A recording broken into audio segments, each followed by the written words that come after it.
दोस्तों नमस्कार। बेधड़क खबर देख रहे हैं आप। मैं हूं आपके साथ विमलेश शुक्ल।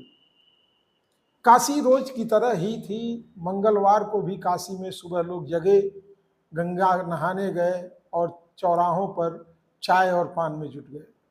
सुबह ठीक ठाक बीता, लेकिन 11 बजते बजते भदैनी से एक ऐसी बुरी खबर आई कि पूरे शहर में तूफान मच गया।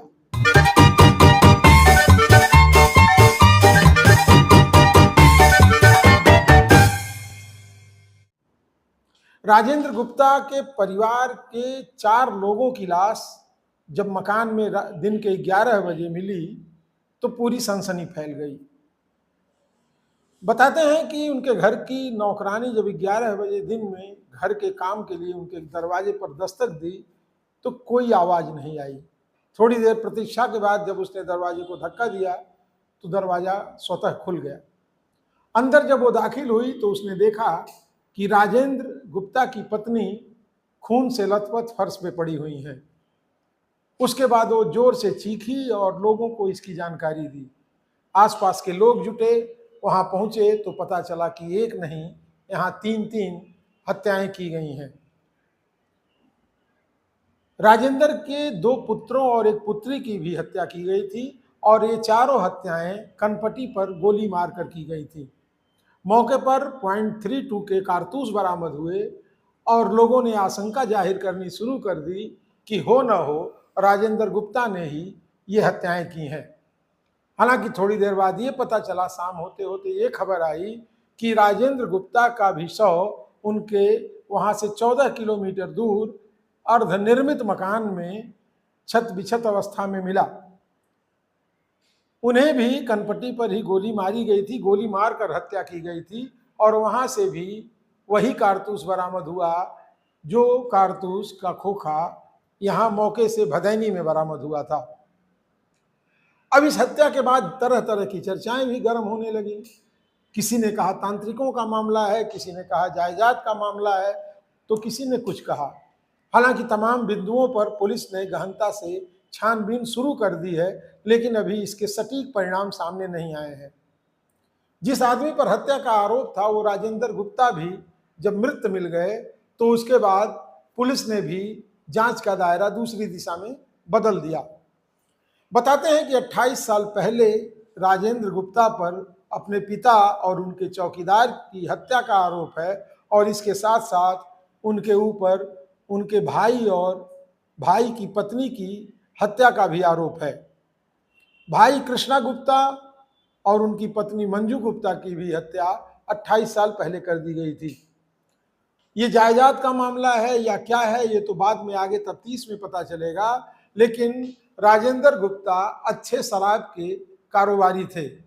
नंबर 2 से कमाई होने के नाते अच्छी खासी रकम इनके पास थी और बनारस में भी इनकी 4 प्रॉपर्टियां हैं जो अरबों खरबों में है। खैर, इस हत्याकांड के बाद पुलिस उलझ गई है, जबकि मृतका की एक सहेली ने आशंका व्यक्त की थी कि हो न हो ये तांत्रिक की चक्कर में राजेंद्र गुप्ता ने अपने पत्नी और बच्चों की हत्या करवाई है। हालांकि उसकी सहेली के ये सारे आरोप तब निर्मूल साबित हो गए जब राजेंद्र गुप्ता का भी शव वहां से 14 किलोमीटर दूर बरामद किया गया। इस पूरे प्रकरण में चाहे जो भी हो, लेकिन जिस तरह से हैवानियत की गई है उसे देख करके यही लगता है कि ये शार्प शूटरों ने इस तरह की घटना को अंजाम दिया होगा। पुलिस इन सारे बिंदुओं पर बात कर रही है, चर्चा कर रही है और जांच में जुटी हुई है। बताया यह भी जाता है कि कृष्णा और मंजू के जो 2 पुत्र हैं, जो राजेंद्र के भतीजे हैं, उनके ऊपर भी शक की सुई जा रही है। ये दोनों लड़के अभी तक पुलिस के सामने नहीं आ पाए हैं, इसलिए धीरे धीरे ये भी चर्चा होने लग रही है कि कहीं माता और पिता की हत्या का बदला इन भतीजों ने तो नहीं ले लिया। खैर, मामला जो भी हो, धीरे धीरे जैसे ही परत दर परत जांच आगे बढ़ेगी वैसे धीरे धीरे इसकी सच्चाई भी सामने आएगी। ये दर्दनाक खबर थी, दिल दहला देने वाली खबर थी। इस तरह की घटनाएं समाज के लिए एक अलग संदेश लेके आती हैं कि हम अपने आप में और धन के पीछे इस भौतिकवादी युग में कितना तेजी से बढ़ रहे हैं। इसका अंदाजा नहीं लगाया जा सकता। राजेंद्र गुप्ता ने एक और शादी की थी, जो पत्नी आसनसोल में रहती है, और उसका किसी के साथ चर्चा है कि प्रेम प्रसंग भी था। खैर, चीजें जो भी हो तो धीरे धीरे परत दर परत खुलेंगी। ये खबर आपको कैसी लगी, ये हमें आप जरूर बताइएगा। और इस तरह की वारदातों से सबको सचेत रहने की जरूरत है। और ये महत्वाकांक्षाएं हमको कितनी बुरी तरह से दलदल में ढकेलती हैं, ये भी ये खबर बताती है। हमारी इस खबर को अगर आप YouTube पे देख रहे हैं तो हमारे चैनल को सब्सक्राइब कर लें, फेसबुक पे देख रहे हैं तो फॉलो करें, लाइक करें और कमेंट करें। कमेंट करके ये बताएं कि इन तरह की घटनाओं से बचने के लिए समाज में और किस तरह के सुधारों की ज़रूरत है। नमस्कार।